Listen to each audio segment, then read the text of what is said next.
There's been a lot of confusion around LCD TV backlighting recently. Today, I'm going to take you inside an LCD TV to explain how some of these new backlighting technologies work. I'm Tim, and this is LEARN-TV.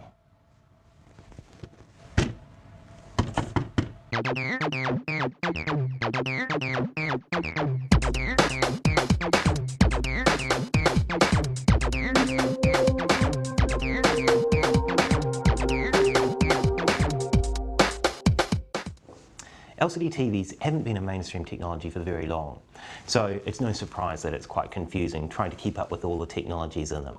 Today, I want to try and simplify some of that. All LCDs fundamentally work the same way.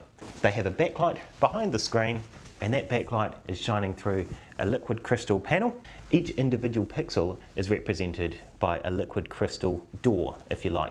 That door can open to a variety of different levels to allow various amounts of light to pass through it. In front of each of those doors, you have a red, a green, or a blue coloured filter. On a panel like this one, which is a full HD panel, 1920 dots by 1080 dots, for each one of those 2 million pixels on screen, or each one of those 2 million dots on screen, you have a red, a green, and a blue coloured filter, and doors, LCD doors, behind them, which are allowing the light to pass through. By combining all those colours together, you get a complete full colour picture. But as you can imagine, in a system like that, there are a variety of elements that are going to determine the picture quality. Obviously, the backlight is one of them. The backlight can affect the brightness of the picture. It can affect the colour accuracy of the picture. Imagine if you've got a backlight that is a slight yellow tinge to it. If you then shine it through one of those red coloured filters, instead of getting a nice deep red, you're going to get a colour that's a bit more orangey. The panel itself determines things like viewing angles. You may have heard of response times as well on LCD TVs. That's a specification that we don't use a lot anymore when describing LCD TVs because it's not as relevant as it used to be. Most LCD TVs that you buy are quite capable of coping with full video motion without causing too much blur on screen now. The other element which is really important in an LCD TV is the picture processing. So if you're looking at two TVs side by side, chances are they will have similar panels, they'll have similar backlights, but the video processing itself, in Sony's case we describe it as Bravia engine, is actually going to affect the picture quality far more. Today I want to focus on backlights. This is a conventional fluorescent backlit LCD. So these tubes are what's called cold cathode fluorescent lights. You might see them occasionally described as CCFL backlights. This is a good way of backlighting an LCD TV because they're very low cost and they produce a good light output and last for a long period of time. However, there are some limitations of backlighting an LCD TV in this way. The first is colour accuracy. The intention with a backlight is to create as white an output from the light as possible. Now, the whiter the output, the broader the range of colours that you're going to be able to produce out. This is because white in light actually contains all of the colours. So if you shine a pure white light through a red coloured filter, you're going to get a purer red out of it. CCFL backlights are a little bit limited in terms of their colour range because they're not pure white. Sony have developed a special coating on the fluorescent tubes which produces a purer white light output, and many Sony TVs offer a wider colour gamut as a result of that. The other limitation with CCFL backlights is that they're not as power efficient as they could be. A CCFL backlight is still far more power efficient than other display technologies, but again, Sony has developed a technology called HCFL, or hot cathode fluorescent backlighting, in order to enhance the backlighting power consumption even further. The other type of backlighting, which you're likely to find on more expensive LCD panels, is LED backlighting. Now, LED backlighting shouldn't be confused with LED televisions or OLEDs, which you may have also come across.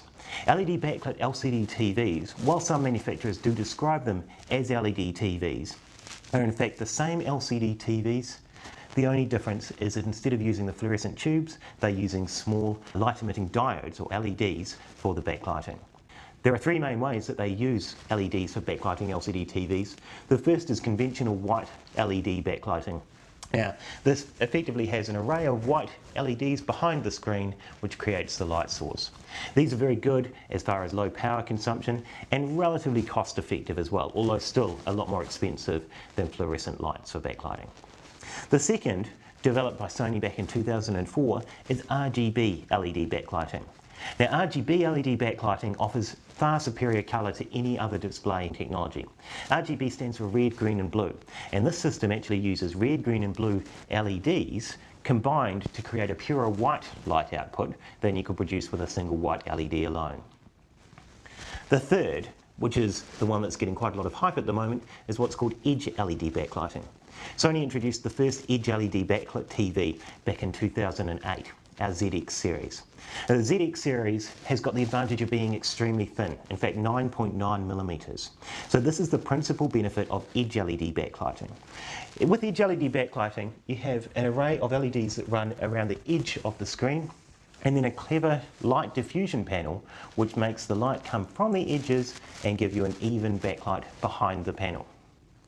The important thing to note is that while these TVs are using LEDs for backlighting, they are not LED TVs.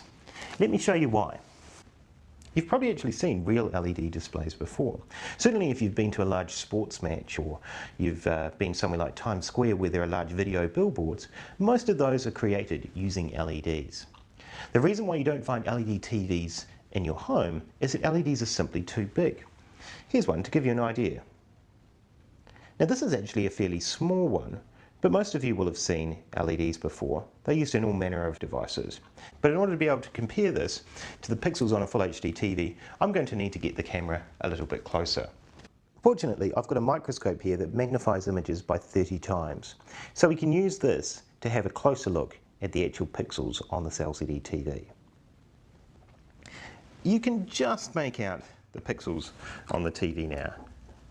To put this in perspective though, here's that LED again. So there's simply no way that you would be able to create an LED TV in a conventional 40-inch or 46 or 50-inch screen size that we are used to. Now, while these are obviously not LED TVs as such, they do still have a number of benefits over conventional fluorescent tubes.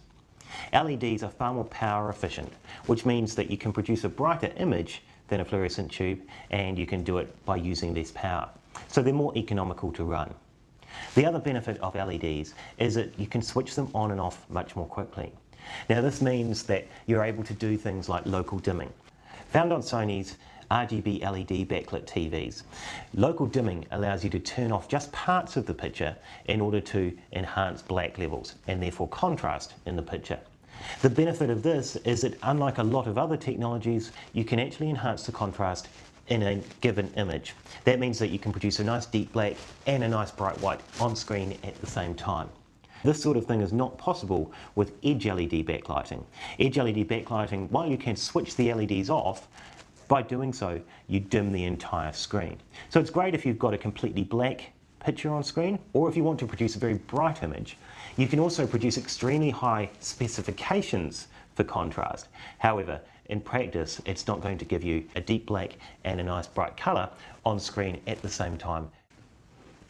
Just to clear up any confusion about the difference between what some manufacturers describe as an LED TV, in other words an LED backlit LCD TV, and OLED. OLED uses self-illuminated pixels. Now this means that you can produce incredible black levels and contrast. The other benefits of OLED are excellent color gamut, very good response times, and very wide viewing angles. Because they're self-illuminated, you don't need any type of backlight, which means OLED TVs can also be made incredibly thin. The only OLED TV that's currently available is the XEL1. It's a Sony product, an 11-inch TV, but it is 3mm thin. So it's incredibly thin, and the picture quality, from experience, is quite outstanding. The main thing is, don't get these confused with LED TVs. So LED TVs, as I said, is a marketing term that is used by some manufacturers to describe LCD TVs which use LED backlighting. Well, I hope that's enlightened you in some ways to how LCD TVs work. The backlighting is certainly very important in the overall picture quality of an LCD TV. It affects the power consumption, the brightness, and to a certain extent the colour accuracy on screen as well. However, it is not everything to do with picture quality. The picture processing and the panel also play a big part. So the important point is to always use your eyes rather than the spec sheets when you're comparing one TV to another. Thanks for watching. We'll see you next time on LearnTV.